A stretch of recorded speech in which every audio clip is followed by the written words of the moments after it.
The airlock doors groaned open and the sterile chill of the medical bay spilled into the docking corridor.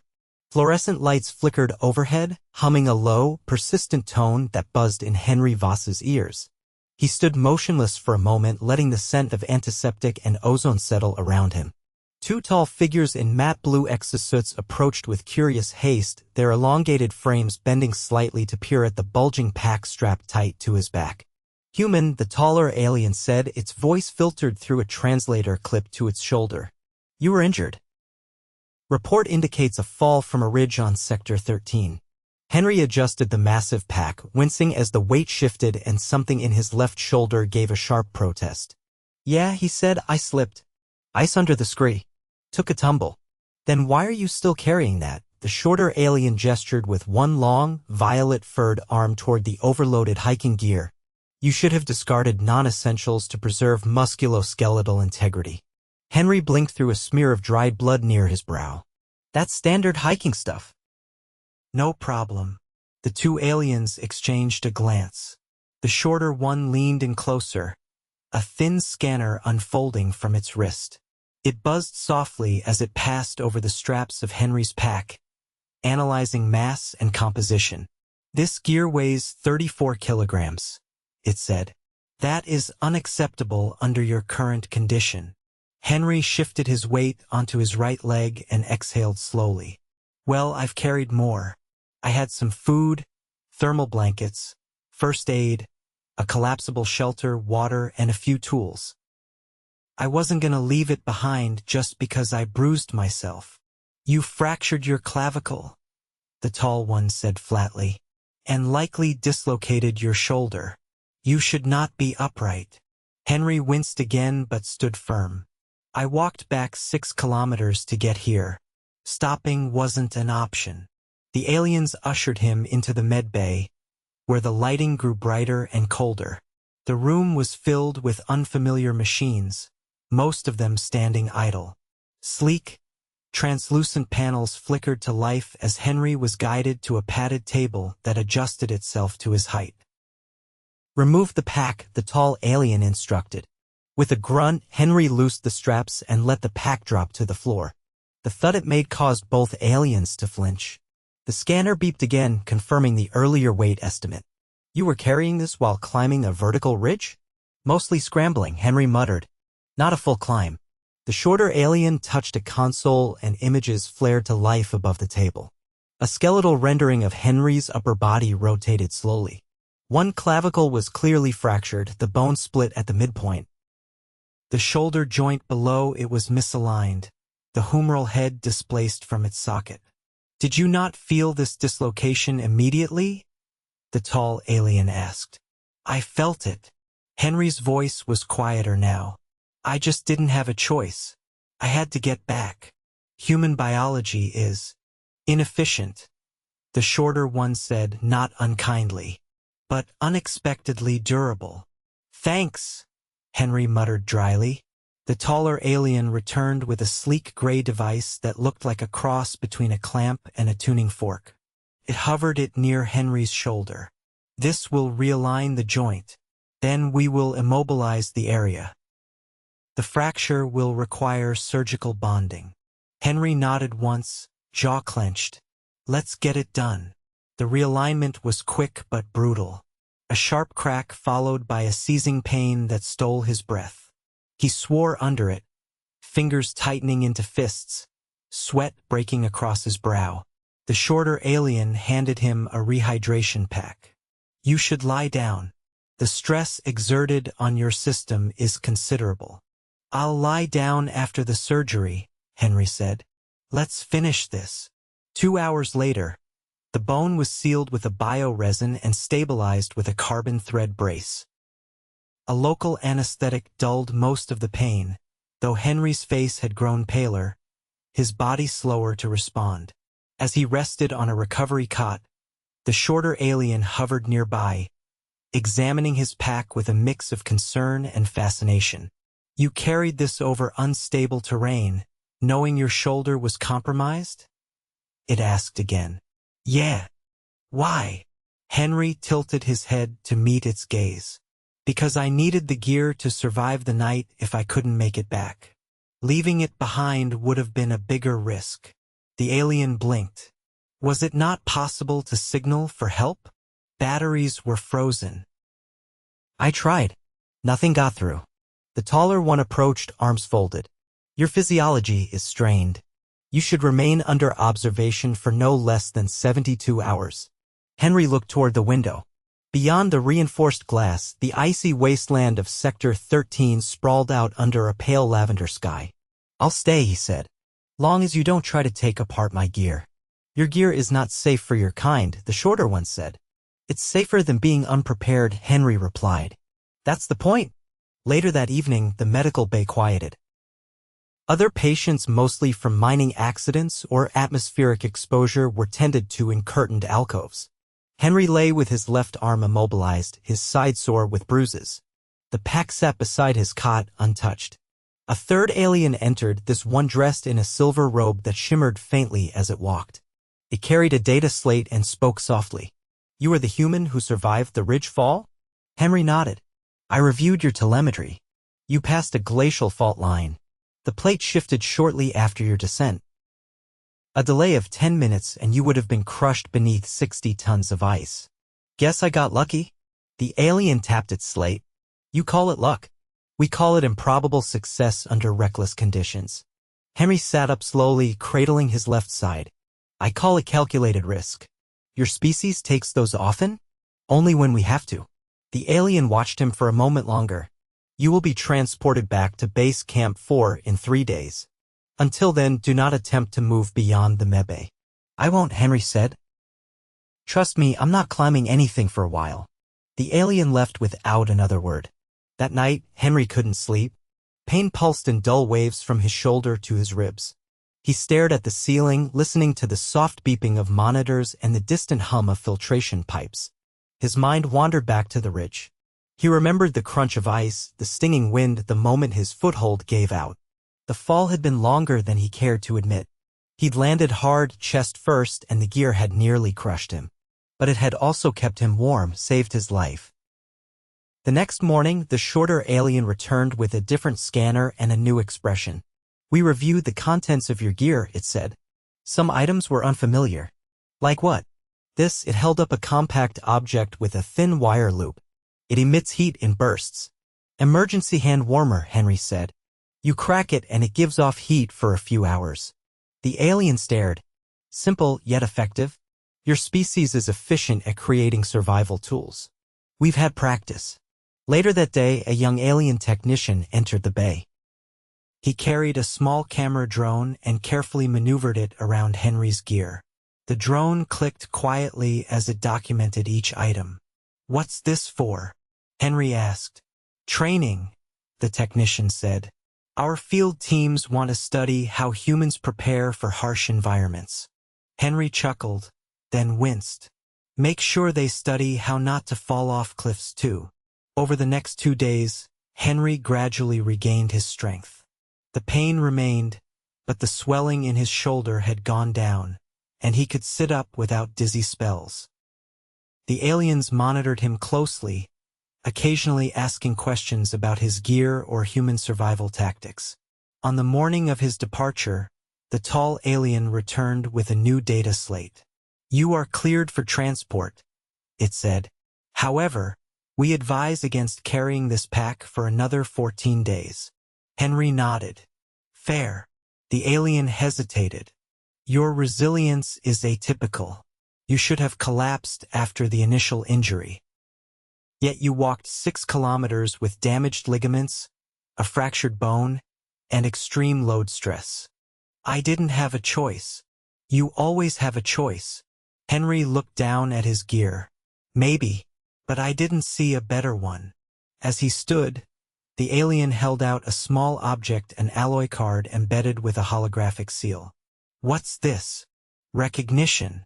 For surviving Sector 13 without external aid. It has not been done before. Henry smiled faintly. Thanks. But next time, I'd rather just take a shuttle. As he exited the med bay, the heavy pack slung awkwardly over his good shoulder. The alien doctors watched him go. One of them turned to the other, voice low. Humans are both fragile and impossible. The other nodded. And they carry far too much weight. From the corridor, Henry's voice drifted back to them. It's standard hiking stuff. No problem. The corridor outside the medical bay was quieter than Henry expected. Cooler, too. He adjusted the strap of his pack with his good arm and stepped forward slowly, boots echoing against the polished floor. The transport platform was supposed to arrive within the hour. Until then, he was instructed to wait in the adjacent observation lounge, a room clearly designed for species who didn't need chairs or windows. Inside, 2 translucent resting pods pulsed softly, low to the ground and vaguely gelatinous. A ceiling screen displayed the surrounding landscape from a high altitude, but without any frame or glass, it looked like a floating hallucination. Henry squinted up at the image of jagged ice ridges and wind-scoured valleys, a bird's-eye view of the terrain he'd limped through days earlier. Something moved to his left. A new alien shorter than the others, with a smooth shell of gray scales and delicate, paddle-like hands, stood near a console, observing him with open curiosity. "You are the human with the damaged shoulder," it said. Its voice was softer than the others, the translator barely filling in the consonants. "Still am," Henry replied. "Unless the rest of me fell off and nobody noticed." The alien tilted its head.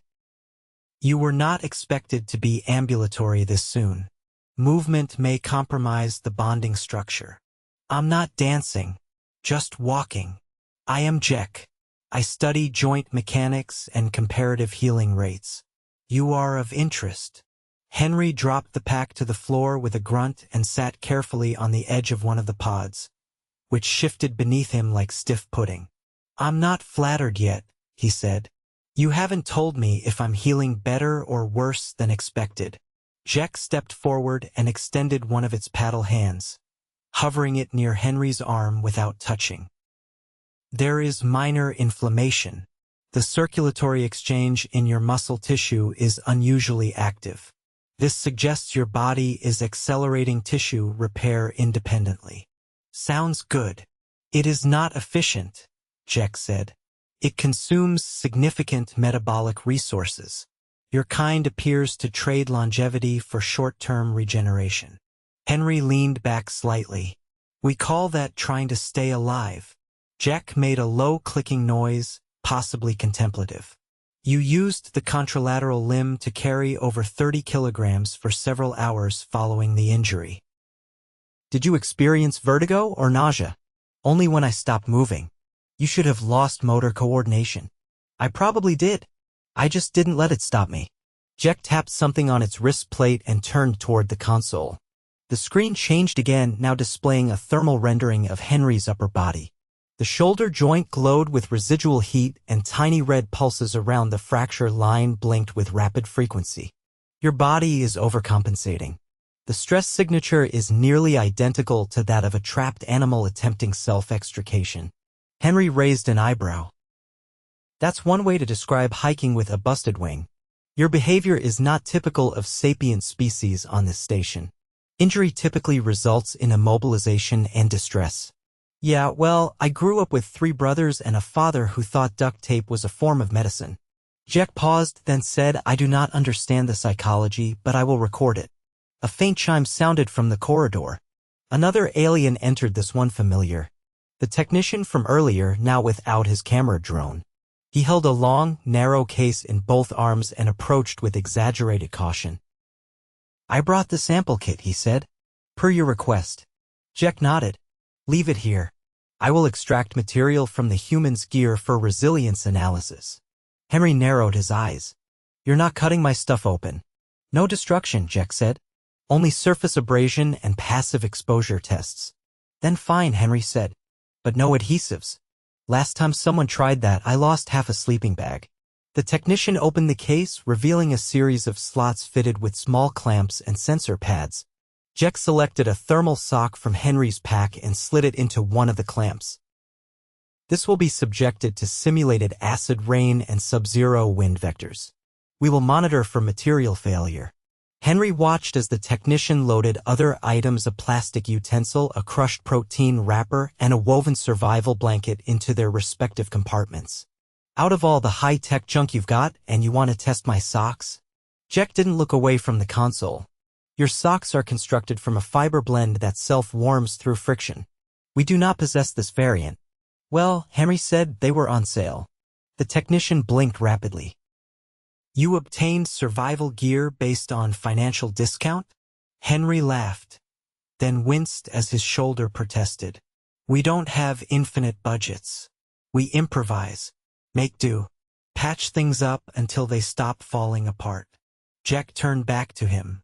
That explains many aspects of your anatomy. Well, I'm glad someone's learning something. There was a short silence.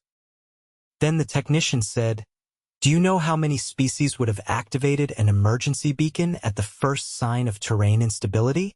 Probably all of them. And how many would have attempted to cross that zone alone, without a mobility assist or drone escort? 0. Jack clicked again. Your actions are statistically reckless. No argument there. More silence. Then Jack asked, would you do it again? Henry didn't answer right away. He shifted on the pod, the motion triggering a muted throb in his shoulder. He looked up at the ceiling display again, at the jagged ridges, the endless ice, the cold that never stopped biting. If I had to, he said. Yeah, I'd do it again. Jack stared at him. The technician adjusted one of the sample clamps without speaking. Henry stood carefully, rolling his good shoulder.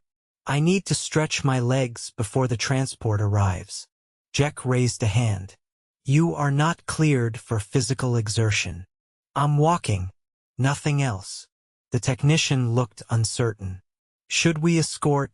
No, Jack replied. Observe only. Henry stepped into the corridor, keeping the pack on the floor behind. He moved slowly, each step deliberate. When he passed the wide viewport near the end, 2 other aliens, both in green service robes, paused their conversation to watch.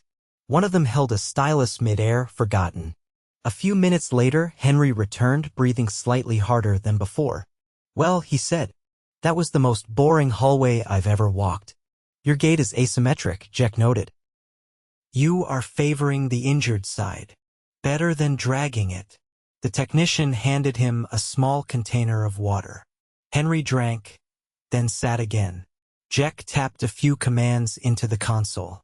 Your metabolic rate remains elevated. You are compensating inefficiently. We call that stubbornness. The technician asked, is that a medical condition? No, Henry said. But it should be. Half an hour passed. The transport still hadn't arrived. Henry drifted into a light doze, his head tilted slightly toward his good shoulder. When he stirred again, Jack was standing over him, holding a new object. This is a biomechanical brace adapted from your joint scan. It will stabilize the arm while allowing limited motion. We designed it using data from your climbing harness. Henry took it, examining the lightweight frame. It slid over his shoulder and latched with a soft hiss. Feels weird. It mimics the tension of your own muscles. We approximated the force ratios based on your recorded movements. Henry flexed gently. The brace responded with subtle resistance. Not bad. Your equipment inspired several design improvements, Jack said. We may adapt some features for broader use. Glad my suffering has benefits. The technician checked a console. Transport is inbound. For minutes. Jack stepped back. When you return to your station, request a full scan every 5 cycles. Scar tissue formation is likely. I'll keep that in mind. The technician hesitated. Do all humans act this way? Henry stood slowly, adjusting the brace. No. Some of us are worse. As the transport platform shimmered into view beyond the corridor, Jack turned to the technician. Addendum to the report, it said. Human behavior under duress remains unpredictable. Further observation is warranted. Henry grinned as he stepped onto the platform. You'll get your chance. We break stuff all the time. The transport's glide was quieter than expected. No vibration, no hum, just the faintest shift in air pressure as the platform transitioned through bays and into the station's lower ring. Henry stood near the center, brace snug around his shoulder, Pack sitting obediently on the floor beside him. Across from him, Jack remained upright, arms folded behind its back, eyes unblinking. They hadn't spoken since departure. The technician had stayed behind at the medbay. Henry didn't mind the quiet. The brace was beginning to itch slightly, and he was too focused on not adjusting it to make conversation.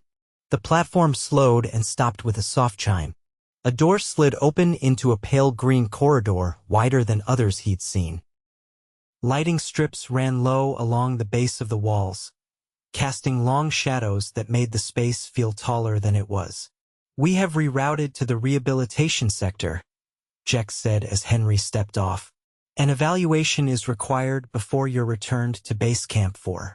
It will not take long." Henry eyed the corridor. "You say that like I'm getting a grade." "You are."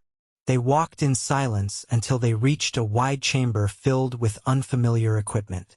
Nothing looked especially medical. There were poles embedded into the floor at odd angles, a shallow incline made of flexible mesh, and a circular track that dipped slightly on one side. A tall alien with a dark, ridged torso and no visible mouth approached, its fingers tipped with small, jointed hooks. It carried a narrow tablet in one hand and waved at Henry with the other. "This is Neve," Jack said. "Mobility specialist. They will assess your coordination and balance." "Great," Henry muttered. "Is there a test for stubbornness in here too?" Neve made a whirring sound that Jack translated as amusement. Then it gestured toward the incline. Henry stepped forward hesitantly. "Remove your footwear," Jack said. Henry glanced down. "Why?" "Traction interference. Our assessments are calibrated for bare contact." With a grunt, Henry sat on the edge of the incline and pulled his boots off, one at a time. The floor was cool, not cold, but the surface texture was strange, somewhere between rubber and sandpaper. Neve motioned for him to climb. The incline felt steeper once he was on it, and his feet sank slightly with each step. After 6 steps, a soft tone sounded. "Pause," Jack said. "Shift your weight to the left leg." Henry did. The brace held, but his balance wobbled. "Extend both arms forward." Bit of a challenge with one arm in a science corset, Henry said, but complied. Neve circled him, scanning from multiple angles. Another tone, lower this time. "Descend," Jack instructed. Henry stepped down carefully. His calves were already beginning to burn, and he hadn't even done anything difficult yet. Neve pointed to the circular track next. Jack handed him a small band to wear around his thigh. "This measures joint torque and compensatory limb behavior. Walk 2 full circuits." The track was smooth, but sloped just enough to engage his stabilizers. By the second lap, sweat had begun collecting behind his knees. The brace limited his arm swing, which threw off his rhythm. He nearly stumbled on the final turn. When he stepped off, Neve touched the band and studied the data. Jack did not speak immediately. "Your kinetic profile is within acceptable variance," Jack said finally, "though your upper body is performing well below standard human parameters." "Doesn't surprise me," Henry said, wiping his forehead. "I've been walking like a wind-up toy for a week." "A recovery plan will be issued," Jack said. "But your return is cleared." Henry sat down, pulled his boots back on, and exhaled slowly. "No more tests." "There is one more measure," Jack said. "Voluntary strain response." "Sounds delightful." Neve brought over a thin rod with a small weight on one end. It looked harmless. Jack pointed at it. "Lift this with your injured side." Slowly, Henry stared at the rod. "That's not going to help the fracture." "It will not harm it," Jack said. "Your brace will prevent motion beyond safe limits." "We are observing neural hesitation." Reluctantly, Henry reached out with his left hand. The brace stiffened slightly as he raised the rod. It felt heavier than it looked. He held it aloft for 5 seconds before lowering it back down. Pain level? Jack asked. 4. Maybe 5. Acceptable. You may stop. Henry handed the rod back and rolled his shoulder, though the brace made that mostly symbolic. Neve made another of its whirring sounds, then tapped its tablet. A projection appeared in the air, a simplified human skeleton with movement markers along the joints. His shoulder lit up in orange. You will regain full function within 6 weeks, Jack said. Provided you follow the plan. I'll do my best. Do not improvise. No promises. Neve tilted its head in what might have been resignation. Jack handed Henry a thin wafer, not unlike a credit chit. It shimmered with embedded data. This contains your movement profile, brace calibration, and nutrition adjustments. Henry slid it into a side pocket of his pack. Anything else come with it? Like a complimentary back massage? You are not eligible for comfort services. Figures. They left the chamber and returned to the corridor. Jack walked in silence beside him, glancing occasionally at his posture. I've seen humans disregard recovery protocols before, it said eventually. Their outcomes vary. I'm not most humans. That is evident. They reached the terminal platform again. This one was smaller, marked for outbound traffic. Henry stepped onto it and placed his pack at his feet. You still think we're inefficient? He asked. Jack considered. Not inefficient. Merely inconsistent. Your biology is chaotic but effective. Your behaviors reflect that. Sometimes chaos is what keeps you alive. Jack nodded thoughtfully. Perhaps. But never as a primary strategy. The platform hummed softly beneath them. A faint light blinked in the corner, indicating departure within moments. Henry looked at Jack. Thanks for the brace. And the tests. Even if I feel like I just flunked Alien Phys Edition. You passed, Jack said. Which is not the same as succeeding. Story of my life. The platform disengaged with a gentle pull. As it moved away, Henry leaned slightly against the railing, watching the corridor behind him shrink into the distance. Jack remained at the edge, unmoving. 40 minutes later, the platform docked at Base Camp 4's external ring. Cold air hissed in as the doors opened. A ground crew member in a thermal suit waved him through. The sky beyond was a dull cobalt streaked with high clouds. Snow crunched underfoot. Henry stepped out, pack slung securely on his good shoulder, brace firm but flexible. He walked past the welcome post and toward the main structure. A squat, heat-shielded dome with antennae bristling from its back like quills. Inside, warmth returned. A familiar face, a logistics officer named Janice, looked up from behind a console. You're back, she said. They said you cracked something. Just a shoulder, Henry replied. And a few stubborn assumptions. She eyed the brace. Looks fancy. Alien craftsmanship. Probably costs more than my quarters. Did you at least bring back the samples? Henry unclipped a side pouch and dropped it on the desk. Every rock I promised. Plus one I didn't. Slid right into it on the way down. Janice opened the bag and whistled. You really did it. Told you I would. She paused. You okay? Getting there. Later that night, in his bunk, Henry lay flat against the heating pad, brace still in place. He stared at the ceiling, not in pain, just thoughtful. The med slate rested on the table beside him, untouched. He didn't need to read it to know he'd pushed harder than he should have. But he wasn't sorry. Outside, the wind buffeted the dome lightly. Inside, everything held. No alarms. No tests. No eyes watching. Just the quiet, steady breathing of someone who'd made it through. And tomorrow, he'd rest, maybe even let someone else carry the gear for once. Probably not. But maybe.